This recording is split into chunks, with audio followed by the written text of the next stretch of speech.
बिस्मिल्लाहिर्रहमानिर्रहीम। कैसे हैं भैया आप लोग? रटना नहीं है, समझना है।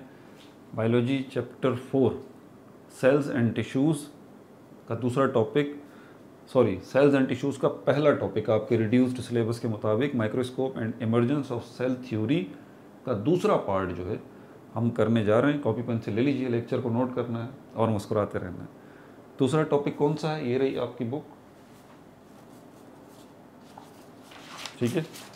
और पेज नंबर 53 के ऊपर ये है 4.1.1 light microscope and electron microscope. ये सब टॉपिक है किसका? Microscope and emergence of cell theory का। तो जिन्होंने इसका पहला हिस्सा नहीं देखा, जिसमें मैंने रेजोल्यूशन और मैग्नीफिकेशन को डिस्कस किया है, तो वो देख लीजिए। डिस्क्रिप्शन में मैं इसका लिंक भी दे दूंगा। अगर देना भूल जाऊं तो कमेंट में बता दीजिएगा, दे दूंगा, वरना प्ले लिस्ट में तो मिल ही जाएगा। तो बहरहाल आगे चलते हैं। माइक्रोस्कोप एंड ये हो गया। इसमें light microscope and electron microscope, ये हमारा दूसरा टॉपिक है। कोशिश करूंगा कि बहुत इन शॉर्ट जो है वो आपको बताऊं। तो पहले लाइट माइक्रोस्कोप को देख लेते हैं। एक बात तो तय है, माइक्रोस्कोप लाइट माइक्रोस्कोप हो या इलेक्ट्रॉन माइक्रोस्कोप हो, दोनों का काम ही क्या है? दोनों का काम है आपको चीज़ों को बड़ा करके दिखाना और चीज़ों को साफ दिखाना। सिर्फ बड़ा नहीं करना चीज़ों को, इमेजेस को, बल्कि उनको साफ साफ भी दिखाना। तो लाइट माइक्रोस्कोप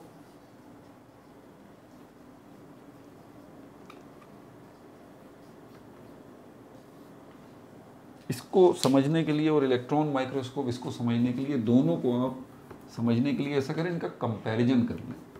दोनों टॉपिक जो है ना एक साथ ही कवर हो जाएंगे और आपको अच्छे से समझ में भी आ जाएगा। बोर्ड छोटा है लेकिन मैं कोशिश करता हूँ। इलेक्ट्रॉन माइक्रोस्कोप, इसकी फिर आगे टाइप भी है,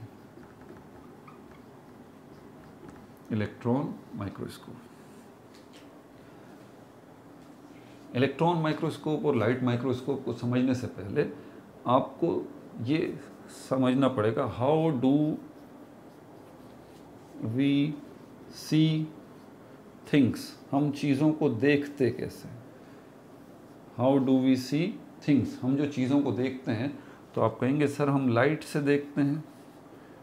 लाइट होगी तो हम देखेंगे। दूसरी बात यह है कि आइज़ हमारी होंगी तो हम देखेंगे। बिल्कुल सही कहा आपने, लाइट भी होनी चाहिए और आपकी अल्हम्दुलिल्लाह आइज़ भी होनी चाहिए, तो आप चीज़ों को देख सकते हैं। अगर आपकी आइज़ नहीं है, लाइट है, तो भी कोई फ़ायदा नहीं, आप चीज़ों को नहीं देख सकते।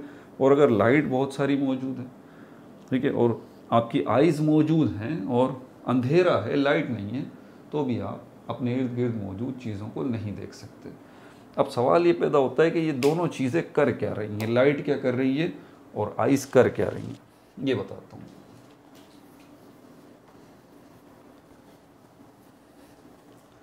लाइट की डेफिनेशन, फिज़िक्स थोड़ी सी आ जाएगी। लाइट की डेफिनेशन क्या है? Form of energy. ये एनर्जी की एक हालत है, फॉर्म ऑफ एनर्जी। फिलहाल इतनी डेफिनेशन आपके लिए काफ़ी है अभी। ये लाइट दो तरह की होती है, एक विजिबल लाइट होती है, दूसरी होती है इनविजिबल लाइट। इनविजिबल लाइट, ये जो आपका सन है, इससे जो लाइट आ रही है सनलाइट,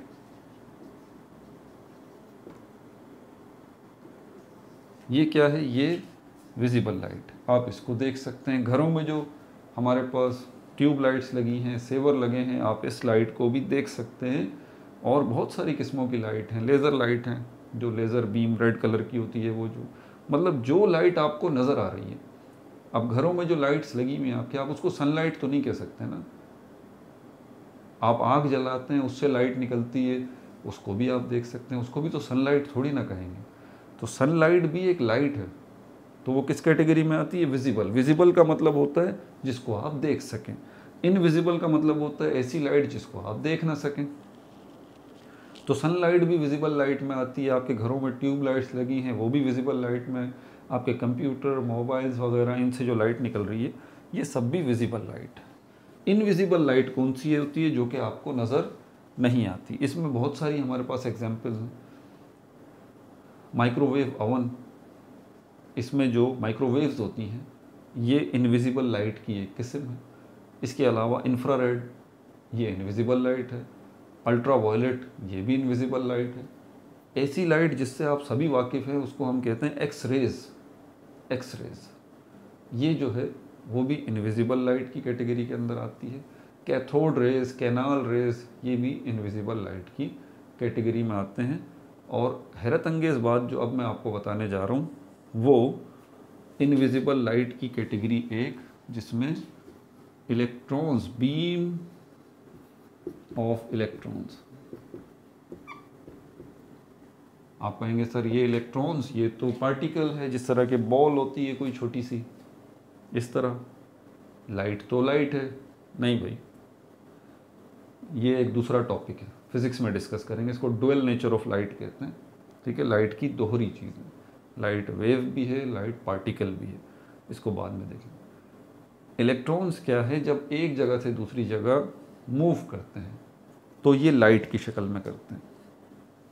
ठीक है, इलेक्ट्रॉन्स जब मूव करते हैं एक जगह से दूसरी जगह, एटम में से बाहर निकल आते हैं और एक जगह से दूसरी जगह जाते हैं, तो किस शक्ल में जाते हैं?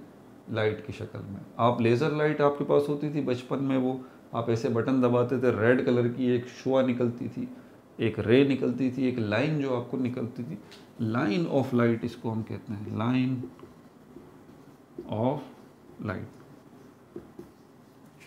ठीक है, सीधी ऐसे वो करते हैं और ये सीधी लाइट निकल रही है इससे, इसको आप बीम कह लें या लाइन ऑफ लाइट कह लें।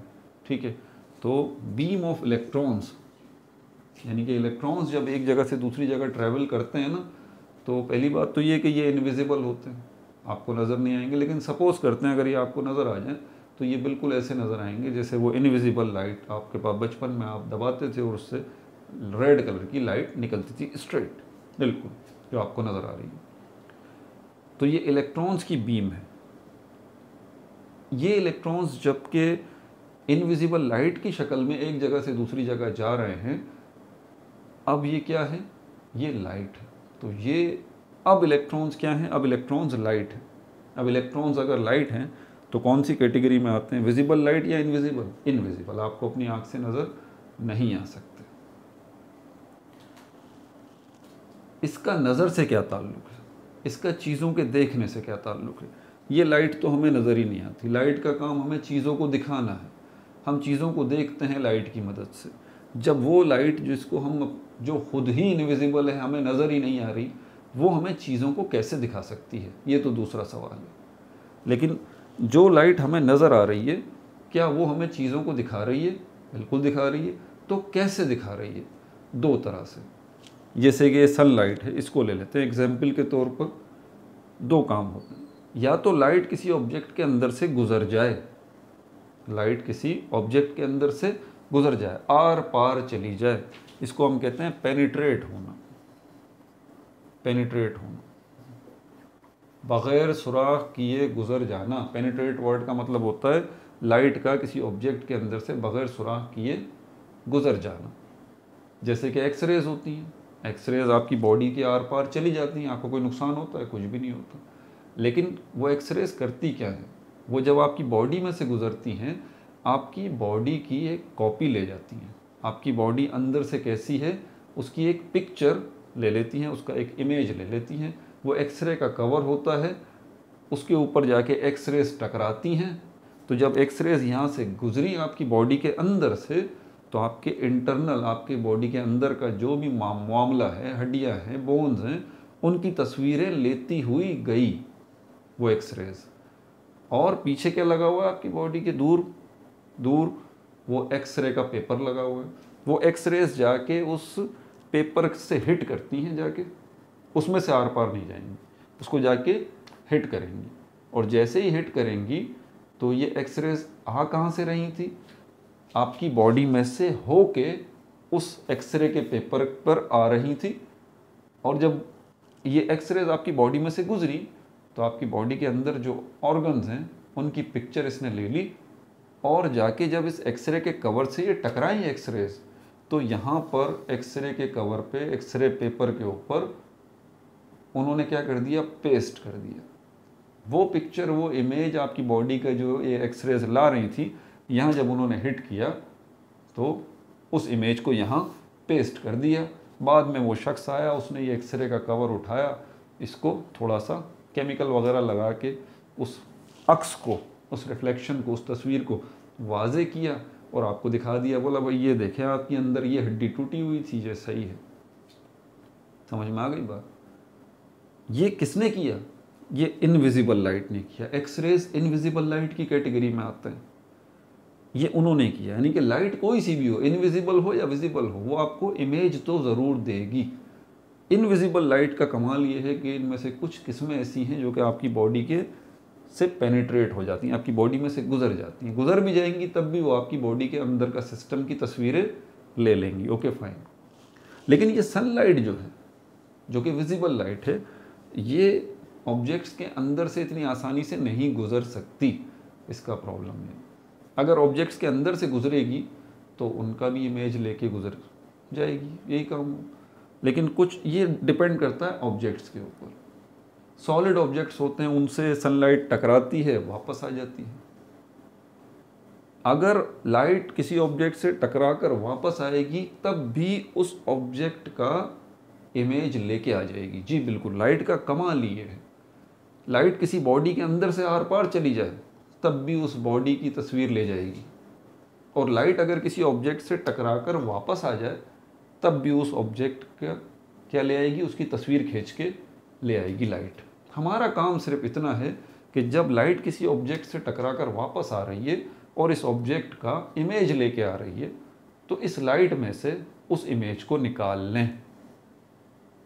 या कोई लाइट जैसे कि एक्सरेज किसी बॉडी के अंदर से गुजर के दूसरी साइड पे जा रही है, तो हमारा काम है कि जब ये इस बॉडी में से गुजर के एक्सरेज या इनविजिबल लाइट गुजर गई, दूसरी साइड पे आ गई, अब हम यहाँ से इस एक्सरेज के अंदर जो इमेज छुपा हुआ है उसको निकाल लें, उसको अलग कर लें। बात समझ आ रही है? ये बहुत ब्रीफ करके मैंने आपको लाइट का सेंट्रल आइडिया दिया है, सिर्फ बुनियादी चीज़ें बताई हैं। अभी बहुत कुछ है इसमें बताने। तो एक बात तो आपको समझ में आ गई कि माइक्रोस्कोप चाहे लाइट हो या माइक्रोस्कोप चाहे इलेक्ट्रॉन माइक्रोस्कोप हो, इन दोनों का काम है हमें चीज़ों को बड़ा करके दिखाना, और हम चीज़ों को जब ही देख सकते हैं जब उनके इमेजेस बने जब उनके इमेजेस बने। और इमेजेस चीज़ों के कौन बनाएगा? लाइट बनाएगी। लाइट माइक्रोस्कोप के अंदर जो आप लाइट यूज़ कर रहे हैं चीज़ों के इमेजेस हासिल करने के लिए, मैग्नीफाइड इमेजेस हासिल करने के लिए, वो क्या है? वो विजिबल लाइट है। वो क्या है? वो विजिबल लाइट है। वो कोई सी भी लाइट हो सकती है। वो सनलाइट की रोशनी में आप माइक्रोस्कोप सनलाइट में रख दें तो वहाँ भी आप देख लेंगे उसको। सनलाइट में नहीं, मतलब रोशनी हो ठीक ठाक, सूरज की रोशनी, या घरों में जो ट्यूबलाइट्स वगैरह लगी होती हैं वहाँ वो माइक्रोस्कोप रख दें तो ये लाइट भी बहुत है। तो विजिबल लाइट हो बस, चाहे घर की हो या सनलाइट की हो या कहीं आप आग लगा के वो लाइट हासिल कर लें, विजिबल लाइट हो। तो इसीलिए इस किस्म की माइक्रोस्कोप्स को कहा जाता है लाइट माइक्रोस्कोप, जिनमें विजिबल लाइट को यूज़ किया जा रहा है चीज़ों को बड़ा करके दिखाने के लिए। अब चलते हैं इलेक्ट्रॉन माइक्रोस्कोप की तरफ। इलेक्ट्रॉन माइक्रोस्कोप में जो लाइट यूज़ हो रही है वो इनविजिबल लाइट है। और वो इनविजिबल लाइट कौन सी है? काफ़ी सारे मैंने नाम बताए आपको। माइक्रोवेव्स जो हैं, माइक्रोवेव अवन में, वो भी इनविजिबल लाइट है। गामा रेज जो हैं, बीटा रेज जो हैं, अल्फा रेज जो हैं, ये भी इनविजिबल लाइट की किस्म है। एक्स रेज जो हैं, ये भी इनविजिबल लाइट की किस्म है। और इलेक्ट्रॉन्स जो कि पार्टिकल है एटम का, ये भी अगर एक जगह से दूसरी जगह मूव कर रहे हैं, हम इनको एटम में से निकाल लें और इनको मजबूर करें कि एटम में से निकल के एक जगह से दूसरी जगह जाओ, तो ये भी लाइट की शक्ल में ही एक जगह से दूसरी जगह जाएंगे। और इन्हीं इलेक्ट्रॉन्स को जो कि अब लाइट की शक्ल इख्तियार कर चुके हैं, उनको हम माइक्रोस्कोप में यूज़ करेंगे। और यहाँ पर ये इलेक्ट्रॉन्स काम करेंगे क्या? वही हमें पिक्चर को मैग्नीफाई करके दिखाएंगे, स्पेसिमेन को, और उसकी रेजोल्यूशन पावर भी बढ़ा के दिखाएंगे ताकि पिक्चर क्लियरिटी और अच्छी हो और इमेज भी बड़ा हो जाए। तो इलेक्ट्रॉन माइक्रोस्कोप क्या है? इलेक्ट्रॉन माइक्रोस्कोप वो माइक्रोस्कोप है जिसके अंदर हम इनविजिबल लाइट का इस्तेमाल कर रहे हैं। कौन सी invisible light? Beam of electrons का इस्तेमाल कर रहे हैं। क्लियरली दोनों का फ़र्क समझ में आ गया? समझ में आ गया सर। इतनी तफसील आपने बता दी, आप यकीन करें कोई तफसील नहीं बताई। ये तो मैं पता नहीं कैसे अपने आपको रोक रहा हूँ। अगर मैं बोलने बैठ गया तो पता नहीं कहाँ से कहाँ चली जाएगी कहानी, केमिस्ट्री भी आ जाएगी, फिजिक्स भी आ जाएगी, क्या कुछ हो जाएगा। ये तो बहुत शॉर्ट करके आप लोगों का कैलिबर देख के ये बता रहा हूँ। ज़्यादा चीज़ें फिर आपको डाइजेस्ट नहीं होंगी कि सर ये क्या बता रहे हैं आपको, ये सुनी ही नहीं ये चीज़ें। तो ठीक है भाई, तो ये यहाँ पर लाइट माइक्रोस्कोप और इलेक्ट्रॉन माइक्रोस्कोप की मैंने सिर्फ फंडामेंटल बुनियादी चीज़ें बता दी। आगे चल के एक फ़र्क तो हमें ये समझ में आ गया कि इनविजिबल लाइट का इस्तेमाल हो रहा है लाइट माइक्रोस्कोप में, और इलेक्ट्रॉन माइक्रोस्कोप में इनविजिबल लाइट का इस्तेमाल हो रहा है जो कि बीम ऑफ इलेक्ट्रॉन। ये चीज़ थी जिसपे बहुत ज़्यादा मेहनत करनी पड़ी। आगे और फ़र्क देख लीजिए। आपकी पूरी बॉडी सेल्स से मिलके बनी है, ठीक है। सेल आगे किससे मिलके बना है? सेल आगे सेल मेम्ब्रेन, साइटोप्लाज्म और न्यूक्लियस से मिलके बना है। लाइट माइक्रोस्कोप आपको सेल दिखा देगा और न्यूक्लियस भी दिखा देगा, बस। ये जो साइटोप्लाज्म है इसके अंदर सेल ऑर्गेनल्स होते हैं, यानी कि छोटी छोटी स्मॉल बॉडीज़ होती हैं जो 7, 8, 10 किस्मों की हैं, जिनके नाम है mitochondria, Golgi bodies, endoplasmic reticulum and so on. ये 7, 8 किस्मों की स्मॉल बॉडीज़ इस साइटोप्लाज्म के अंदर पाई जाती हैं। लाइट माइक्रोस्कोप के ज़रिए आप उन छोटी बॉडीज़ को नहीं देख सकते। आप सेल को देख सकते हैं, उसके न्यूक्लियस को देख सकते हैं, दैट्स इट। इसकी इतनी ही रेंज है। लेकिन इलेक्ट्रॉन माइक्रोस्कोप के ज़रिए आप इन सेल ऑर्गेनल्स को भी देख सकते हैं, माइटोकॉन्ड्रिया को, गोल्जी बॉडीज़ को, एंडोप्लाज्मिक रेटिकुलम को, राइबोसोम्स को, वैक्यूल्स को, सेंट्रियोल्स को, इनको देख सकते हैं। ठीक है, दूसरा फ़र्क। तीसरा फ़र्क,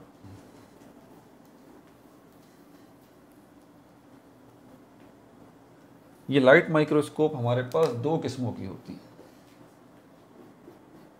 सिंपल लाइट माइक्रोस्कोप और कंपाउंड लाइट माइक्रोस्कोप, जिसको नॉर्मली हम कंपाउंड माइक्रोस्कोप भी कहते हैं। सिंपल में सिर्फ 1 लेंस का इस्तेमाल होता है, और कंपाउंड माइक्रोस्कोप के अंदर या कंपाउंड लाइट माइक्रोस्कोप के अंदर 2 लेंसेस का यूज होता है। इसमें नो लेंस, कोई किसी लेंस का काम ही नहीं है इसके अंदर, किसी लेंस का काम ही नहीं है इसके अंदर। समझ में आ गई बात? मिटा दो इसको। अब और क्या फ़र्क है सर इसके अंदर? एक और फ़र्क आपको बता देता हूँ, काफ़ी है मेरे ख्याल में इतना। एक फ़र्क आपको और बता देता हूँ चलते चलते। लाइट माइक्रोस्कोप के अंदर जो है वो, और क्या फ़र्क है? लाइट माइक्रोस्कोप, इलेक्ट्रॉन माइक्रोस्कोप, ये भी हो गया। हाँ, एक और फ़र्क था मेरे जहन से भी निकल गया। इसकी 2 टाइप्स रहती हैं जो कि बुक में दी हुई हैं, वो भी देख लीजिए। SEM, इसके फुल वर्ड्स पेज नंबर 55 पे लिखे हुए हैं। इलेक्ट्रॉन माइक्रोस्कोप की 2 टाइप्स हैं। और TEM scanning electron microscopy, SEM scanning electron microscopy, जिसकी तफसील फ़िलहाल मैं भी नहीं बता सकता। और ट्रांसमिशन इलेक्ट्रॉन माइक्रोस्कोपी या ट्रांसमिशन इलेक्ट्रॉन माइक्रोस्कोप, ये 2 किस्में हमारे पास इलेक्ट्रॉन माइक्रोस्कोप की हैं।